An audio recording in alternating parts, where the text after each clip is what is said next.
Hello students, आज हम लोग पढ़ेंगे सांख्यिकी 15.3 के शेष प्रश्नों को। पिछले वीडियोज में 2 प्रश्नों तक हल किया गया था। मैं वाईपी सर, इस चैनल में आपका स्वागत है। इसका अगला क्वेश्चन देखें, दिया हुआ है तीसरा कि एक कारखाने की 2 फर्मों ए और बी के कर्मचारियों को दिए मासिक वेतन के विश्लेषण का निम्नलिखित परिणाम है। तो फर्म ए दिया है, फर्म बी दिया है। तो वेतन पाने वाले कर्मचारियों की संख्या फर्म ए में 586 है, फर्म बी में 648 है, और मासिक वेतनों का माध्य फर्म ए के कर्मचारियों का 5253 रुपया है और फर्म बी के 5253 रुपया। दोनों का मासिक वेतनों का माध्य जो है यह बराबर है। वेतनों के बंटनों का प्रसरण फर्म ए का 100 है और फर्म बी का 121 है। तो पूछ रहा है पहला कि ए और बी में कौन सी फर्म अपने कर्मचारियों को वेतन के रूप में अधिक राशि देती है, और दूसरा कह रहा है कि व्यक्तिगत वेतनों में किस फर्म ए या बी में किस में अधिक विचरण है। तो जिसका विचरण गुणांक अधिक होगा वह फर्म जो है अपने कर्मचारियों को वेतन के रूप में अधिक राशि देगा। ठीक है, तो इसका हम दोनों फर्मों का अलग अलग विचरण गुणांक निकालेंगे। और व्यक्तिगत वेतनों में किस फर्म में अधिक विचरण होगा, तो इसके लिए भी विचरण गुणांक जो है जिसका अधिक होगा उसी का जो है अधिक विचरण होगा। ठीक है, तो देखें इसका हल। इसमें देखें, फर्म ए के कर्मचारियों के मासिक वेतनों का माध्य यहाँ लिखें। फर्म ए के कर्मचारियों के मासिक वेतनों का माध्य, इसे हम लिख लें एक्स ए बार। ठीक है, ताकि ये फर्म ए के लिए है। तो यह दिया हुआ है आपका 5253 दिया हुआ है। ठीक है, प्रसरण वेतन के बंटनों का प्रसरण यह दिया हुआ है सिग्मा स्क्वायर बराबर, इसको सिग्मा ए कर लें। ठीक है, यह दिया हुआ है 100। ठीक है, तो इसलिए यह इसका मानक विचलन क्या हो जाएगा, यहाँ लिख लें मानक विचलन सिग्मा ए बराबर हो जाएगा, इसका वर्गमूल हो जाएगा 100 का 10। ठीक है, तो हम निकाल लें फर्म ए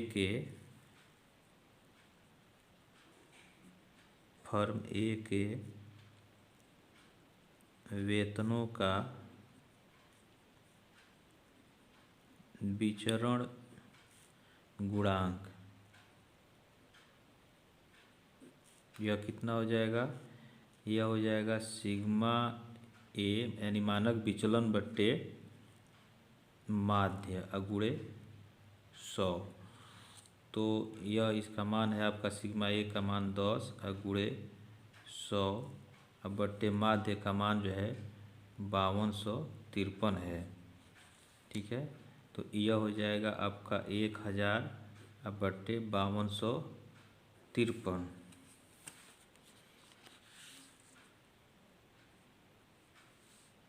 तो इसमें भाग देंगे तो इसका मान आ जाएगा 0.19 आ जाएगा इसका विचरण गुणांक। ठीक है, इसी तरह से फर्म बी के कर्मचारियों का निकालें, यहाँ लिखें इसी प्रकार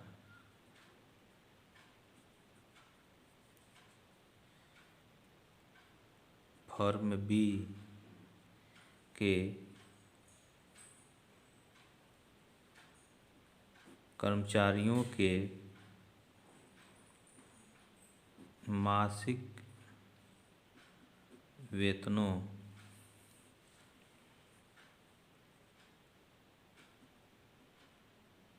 का माध्य, तो इसको हम कह लें एक्स बी बार कह लें। और यह देखें यह दिया है फर्म बी के लिए मासिक वेतनों का माध्य 5253, इसका भी है। तो यहाँ हम लिख लेंगे 5253। वेतन के बंटनों का प्रसरण फर्म बी के वेतन के बंटनों का प्रसरण, इसको हम कह लें सिग्मा बी स्क्वायर, ठीक है। और यह दिया हुआ प्रसरण देखें 21 दिया हुआ है फर्म बी के लिए, ठीक है, 121। तो यहाँ लिख लें 121, ठीक है। तो इसलिए मानक विचलन क्या हो जाएगा फर्म बी के लिए, मानक विचलन सिग्मा बी बराबर हो जाएगा 11, ठीक है, इसका वर्गमूल हो जाएगा 11। अब फर्म बी के लिए वेतनों का विचरण गुणांक निकाल लें। फर्म बी के वेतनों का विचरण गुणांक निकालें तो यह हो जाएगा आपका मानक विचलन, तो सिग्मा बी बट्टे माध्य गुणे 100। तो यहाँ हो जाएगा 11 बट्टे माध्य, इसका जो है 5253 है। तो यहाँ लिख लेंगे 5253 गुणे 100। तो यह हो जाएगा 1100 बट्टे 5253।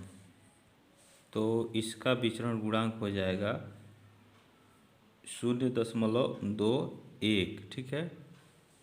तो अब इसका पहला क्या कह रहा है देखें, कह रहा है कि ए और बी में कौन सी फर्म अपने कर्मचारियों को वेतन के रूप में अधिक राशि देती है, ठीक है। तो यहाँ लिखेंगे चूँकि फर्म बी के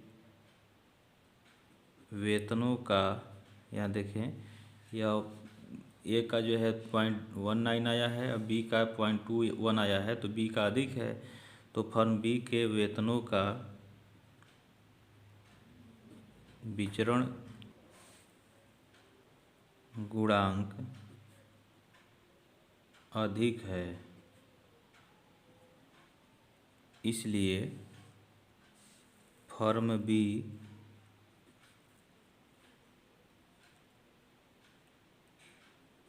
अपने कर्मचारियों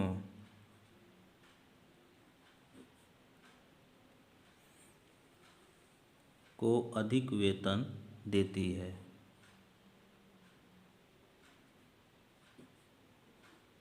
अधिक वेतन देती है, ठीक है। यह पहले का आंसर हो जाएगा। सेकंड कह रहा है कि व्यक्तिगत वेतनों में किस फर्म ए या बी में अधिक विचरण है, तो जिसका विचरण गुणांक अधिक होगा उसी में अधिक विचरण होगा। तो यहाँ लिखें फर्म बी के वेतनों में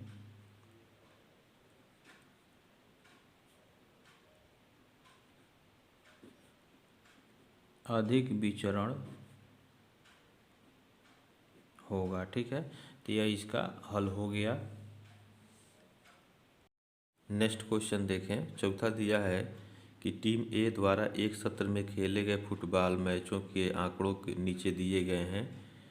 तो किए गए गोलों की संख्या 0, 1, 2, 3, 4 दिया है और मैचों की संख्या दिया 1, 9, 7, 5, 3, ठीक है।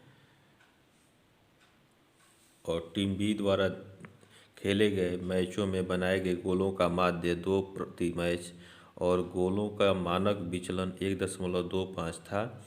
किस टीम को अधिक संकट समझा जाना चाहिए, ठीक है। तो देखें इसका हल। तो यहाँ टीम ए द्वारा जो है खेले गए फुटबॉल मैचों का आंकड़ा दिया गया है, तो इससे हम इसका जो है निकाल लेंगे विचरण गुणांक। और टीम बी के द्वारा जो है दिया गया है, ये मानक विचलन दे दिया गया है, माध्य दे दिया गया है, तो इससे हम विचरण गुणांक निकाल लेंगे और फिर तुलना कर देंगे कि जिसका विचरण गुणांक कम आएगा वह टीम जो है अधिक संगत समझा जाएगा। ठीक है, तो देखें ये किए गए गोलों की संख्या दिया गया है, तो यह यक्स आई है। तो एक कॉलम हमें बनाना होगा टीम ए के लिए, यहाँ लिखेंगे टीम ए के लिए सारणी और किए गए गोल, ठीक, यक्स आई हो जाएगा। उसके बाद से मैचों की संख्या यह बारंबारता हो जाएगा, एफ आई, इस एक कॉलम बनाना होगा। अगला कॉलम हमारा एफ आई एक्स आई होगा और अगला कॉलम में एक्स आई का गुणा कर देंगे तो f i x i square मिल जाएगा। ठीक है, अब यह जो गोलों की संख्या दिया हुआ है 0 1 2 3 4, तो इसको हम इसमें लिख देंगे 0 1 2 3 4 गोलों की संख्या में।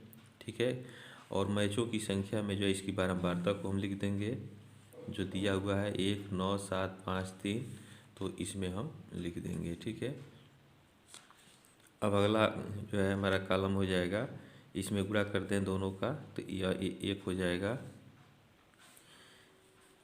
ये 0 हो जाएगा, 0 गुणे 1 या 0 हो जाएगा, 9 ही करने 9 हो जाएगा, 7 दूना 14 हो गया और 5 तिहाई 15 और 4 तिहाई 12। पुनः इसमें जो है एक्स आई का इसका गुणा कर दें तो यह 0 हो गया, 9 एक करने 9 हो जाएगा और 14 दूना 28 हो जाएगा। ठीक है, 15 तिहाई 45 और 12 चौका 48। अब मैचों की संख्या को जोड़ लें, इसको एन से लिख लें, बारंबारता को 9 1 10 10 7 17 17 5 22 3 25, तो यह जो है 25 हो जाएगा। इसको जोड़ लें तो इसको योग को हम कह दें सिग्मा एफ आई एक्स आई बराबर, अब जोड़ें 9 4 13 13 5 18 18 2 20 और 2 1 3 4 5, यह हो गया 50। और फिर इसको जोड़ लें तो sigma f i x i square 9 8 17 5 22 22 8 30 3 4 3 7 4 11 11 2 13 130, इसका योग हो गया। अब टीम ए के लिए माध्यम निकाल लेंगे। ठीक है, टीम ए के लिए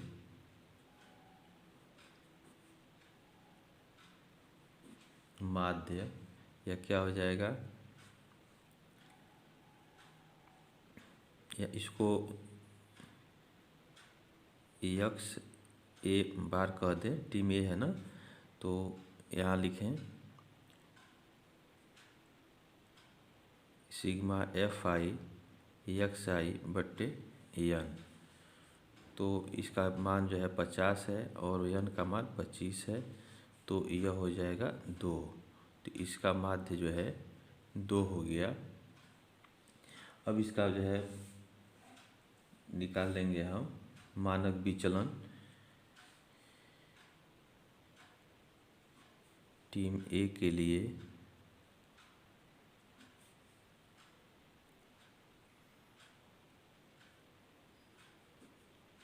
गोलों का मानक विचलन, यह सिग्मा ए बराबर हो जाएगा 1/n और under root n sigma f i x i square minus sigma f i x i का स्क्वायर हो जाएगा। ठीक है, अब इसमें हम मान रख दें 1/n, यह जो है एन का मान 25 है। ठीक है, 25 है और फिर अंडर रूट एन का मान 25 और इसका मान जो है देखें 130 है, तो गुणे 130 और minus F i x i का योग जो है 50 है, तो इसको हम 50 का वर्ग लिख लेंगे। 125 1/25 हो गया और यह हो जाएगा आपका 25 शून्य 25 शून्य 25 तिहाई 75 और 25 सेकंड 25 7 32, तो 3250 यह हो गया माइनस 2500। ठीक है, अब इसे में से घटा दें, यह 1/25 हो जाएगा और अंडर रूट यह 0 5 12 में से 5 गया 7, 2 में से 2 गया 0, 750 हो जाएगा। और 125 ये सारी 1/25 गुणे 750 का वर्गमूल हम ले लें तो इसका वर्गमूल हो जाएगा 27.386। ठीक है, और इसका गुणा अब इसमें भाग करें 25 का तो यह आ जाएगा आपका 1.095। ठीक है, तो यह हो गया टीम ए के लिए मानक विचलन। ठीक है, तो यहाँ लिख लें मानक विचलन।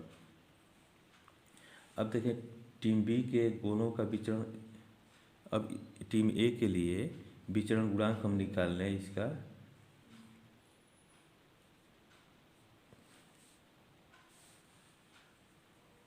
इसलिए टीम ए के लिए विचरण गुणांक यह हो जाएगा सिग्मा ए मानक विचलन बट्टे माध्य है इसका, तो सिग्मा x ए बार हो गया गुणे 100। तो अब इसमें इसका मानक विचलन रखें तो 1.095 है और माध्य इसका 2 आया हुआ है गुणे 100। अब देखें यह 100 2 से कटेगा 50 हो जाएगा तो 1.095 गुणे 50 इसका गुणा कर दें तो 5 में 25 5 9 45 2 47 और 5 एकन्ने 5 और यह 0 हो जाएगा, 1 2 3 अंक के पहले 0 हो जाएगा। ठीक है, तो 54.75 जो है इसका विचरण गुणांक आ जाएगा। ठीक है, तो यहाँ लिखें टीम ए के लिए विचरण गुणांक यह आ गया 54.75। ठीक है, टीम बी के लिए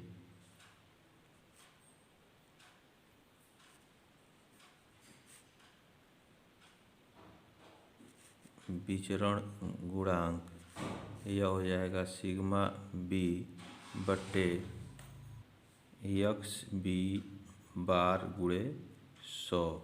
अब देखें टीम बी के लिए मानक विचलन और इसका माध्य दिया हुआ है। यहाँ देखें मानक विचलन टीम बी का 1.25 है और माध्य जो है 2 दिया हुआ है, इसी को हम रख लेंगे। यहाँ लिखेंगे 1.25 मानक विचलन और माध्य जो है 2 गुणे यह हो जाएगा 100। अब यह हो जाएगा 1.25 गुणे 50 हो जाएगा, इसका गुणा कर देंगे इसमें तो यह हो जाएगा 5 में 25 5 दूना 10 2 12 5 एकन्ने 5 1 6 ये 0 हो जाएगा, 2 अंक के पहले दशमलव हो जाएगा, यह 62 हो जाएगा। ठीक है, तो यहाँ लिखें इसलिए टीम बी के लिए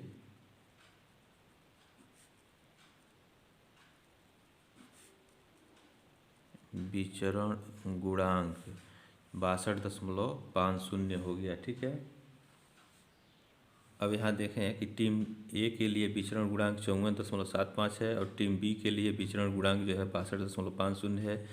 तो ए का विचरण गुणांक कम है तो इसलिए टीम ए जो है यह अधिक संगत है। तो यहाँ लिखें चूँकि टीम ए का विचरण गुणांक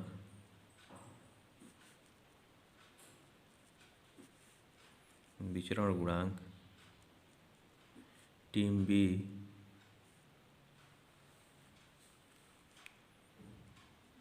की अपेक्षा कम है,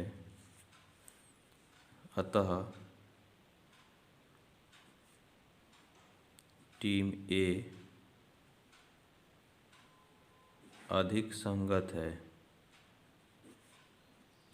ठीक है, तो ये इसका हल हो गया। लास्ट क्वेश्चन देखें, दिया है 5वां।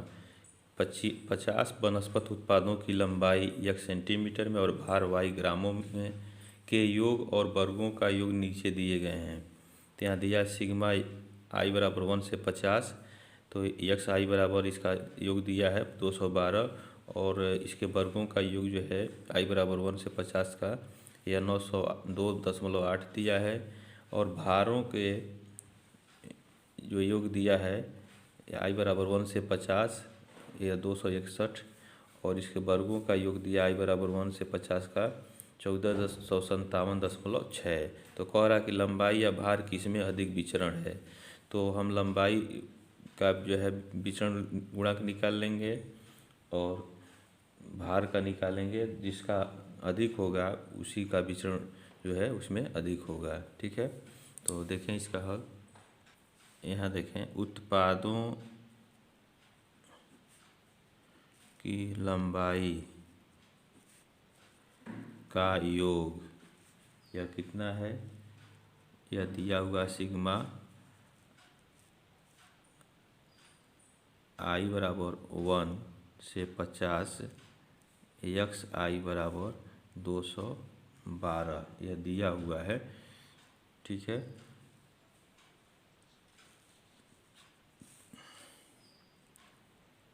उत्पादों की लंबाई के वर्गों का योग i बराबर 1 से 50 और एक्स आई का स्क्वायर यह दिया हुआ है, देखें 902.8। तो यहाँ n का मान कितना है, 50 है, तो इसका हम माध्य निकाल लेंगे। ठीक है, उत्पादों की लंबाई का माध्य इसकी आवश्यकता पड़ेगी। यहाँ लिखें, उत्पादों की लंबाई का माध्य यह हो जाएगा सिग्मा एक्स आई बट्टे एन। तो इसका योग जो है 212 है और इसमें हम 50 का भाग कर देंगे। ठीक है, तो यह इसका माध्य निकल जाएगा। तो यह हो जाएगा 5 चौका 20 और 12 हो जाएगा। ठीक है, 5 दूना 10, तो 4.2 और यह 4 हो जाएगा। तो इतना जो है इसका माध्य होगा। इसके माध्य को हम x बार कह लें। ठीक है, अब इसका हम निकाल लें मानक विचलन।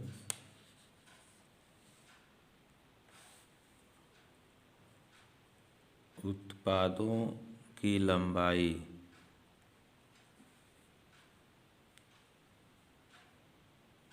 में मानक विचलन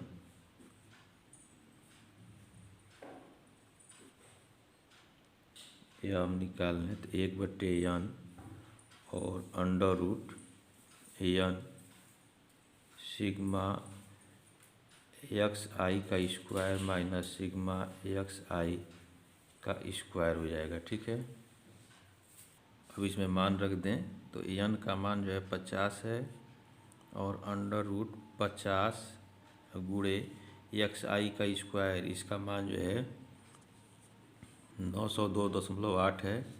तो यहाँ लिख लें 902.8 माइनस इसका योग जो है, यहाँ देखें एक्स आई दिया है 212, यहाँ लिख लें 212 का वर्ग और इसको हल कर लें। तो 1/50 और यह हो जाएगा आपका, इसका गुणा इसमें करेंगे तो यह हो जाएगा 45,140 और माइनस 212 का वर्ग करेंगे तो 44,900, यह 44 हो जाएगा। ठीक है, और 1/50 और इसको घटा दें तो 4 में 4 जाएगा 0 और 11 में से 9 गया 2 और 4 में से 4 गया 0। ठीक है, सारी यहाँ देखें 10 में से 4 जाएगा, यहाँ 6 हो जाएगा। ठीक है, और यहाँ 3 बचा तो 13 में से 4 गया 9 हो जाएगा, यह 9 हो जाएगा और यहाँ 0 हो जाएगा। ठीक, तो 10 में से 9 निकल जाएगा, यहाँ 1 हो जाएगा। ठीक है, यह 196 हो जाएगा और यहाँ 4 में से 4 गया 0, 4 में से 4 गया 0, तो 196 हो गया करड़ी में। और इसका वर्गमूल निकालेंगे तो 14 हो जाएगा। 196 का वर्गमूल 14 होता है, तो 1/50 गुणे 14। अब 14 में इसका हम भाग करेंगे तो भाग नहीं जाएगा, दशमलव ले लेंगे। ठीक है, और यह 2 बार में जाएगा, फिर 4 बचेगा 40, तो 400 करेंगे तो यह हो जाएगा 8, तो 0.28 इसका मान आएगा। ठीक है, इसका मानक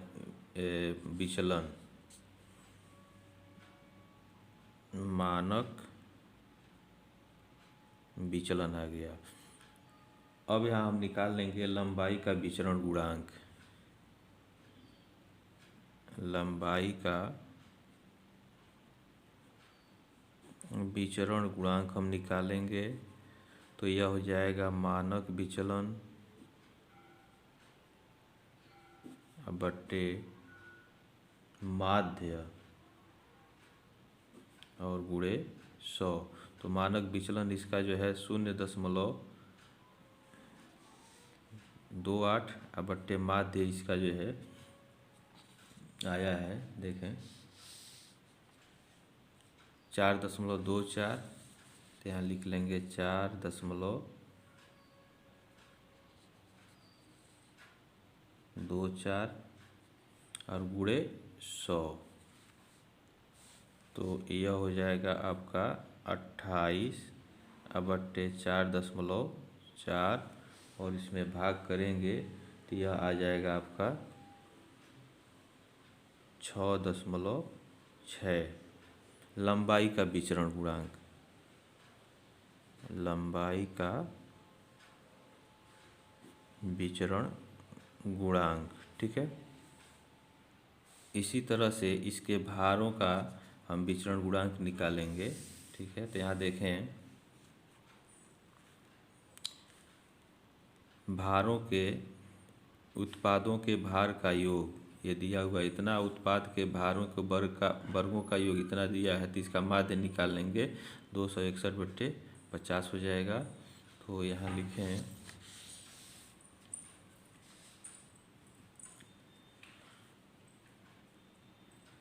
उत्पादों के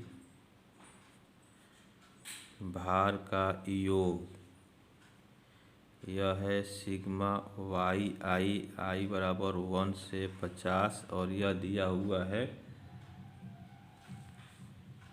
261। ठीक है, उत्पादों के भार के वर्गों का योग यह हो जाएगा सिग्मा I बराबर 1 से 50 और YI² यह दिया हुआ है, देखें 1457.6 यह दिया हुआ है। अब इसका माध्य निकाल लेंगे उत्पादों के भार का माध्य, तो यह हो जाएगा आपका सिग्मा YI/N। तो इसका मान देखें 261 है और बट्टे 50 इसमें भाग कर देंगे हम, ठीक है। तो यह आ जाएगा 5.22, ठीक है। ये माध्य हो गया। अब उत्पादों के भार का मानक विचलन, उत्पादों के भार का मानक विचलन हम निकालेंगे। फार्मूला क्या हो जाएगा, 1/n under root n sigma YI square और माइनस सिग्मा YI का स्क्वायर हो जाएगा। अब इसमें हम मान रख दें तो 1/50 और अंडर रूट 50 गुणे सिग्मा Y, इसके वर्गों का योग देखें इतना दिया है तो 1457.6 और माइनस YI का योग जो है 261 है, तो इसका जो है हम वर्ग कर देंगे। तो देखें यह हो जाएगा आपका 1/50 और अंडर रूट इसका, इसमें हम गुणा करते हैं तो इसका मान हो जाएगा 72,880, ठीक है। 72,880 हो गया और इसका वर्ग करेंगे तो यह हो जाएगा 68,121, ठीक है। 1/50 अंडर रूट, इसमें से इसको घटा दें तो यह हो जाएगा आपका 4,759, ठीक है। 4,759 हो जाएगा, ठीक है। 1/50 और इसका वर्गमूल निकाल लें तो इसका वर्गमूल हो जाएगा 68.98, ठीक है। और इसमें हम भाग करें इसका तो यह आ जाएगा 1.38, ठीक है। यह हो जाएगा उत्पादों के भार का मानक विचलन, ठीक है। उत्पादों के भार का मानक विचलन हो जाएगा। अब इसका हम निकाल लें भार का विचरण गुणांक निकाल लें। यहाँ लिखें भार का विचरण गुणांक, यह हो जाएगा मानक विचलन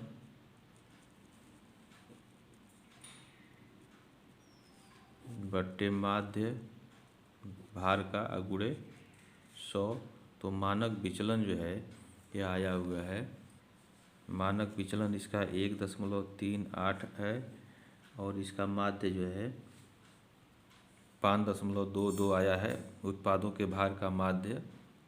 तो यहाँ लिख लेंगे 5.22 गुणे 100, तो यह हो जाएगा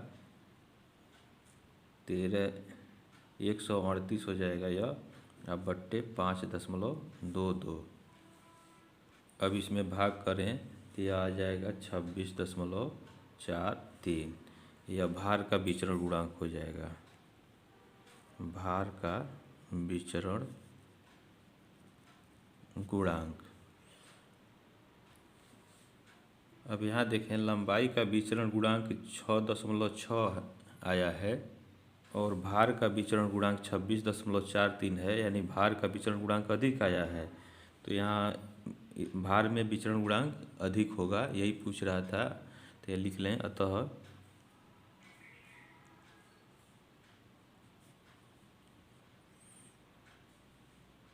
उत्पादों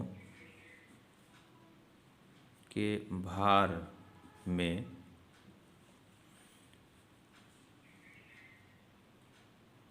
अधिक विचरण होगा, ठीक है, अधिक विचरण है, तो यही पूछ रहा था। तो यह इसका हल हो गया। इस तरह से अब आपका प्रश्नावली 15.3 ये सांख्यिकी का समाप्त होता है। अगर आपको कोई समस्या हो तो कमेंट बॉक्स में आप कमेंट करें और इसके बाद इसका अगला प्रश्नावली हम लोग अगले वीडियोज़ में पढ़ेंगे। तब तक के लिए आप इस चैनल पर बने रहें। जय हिंद।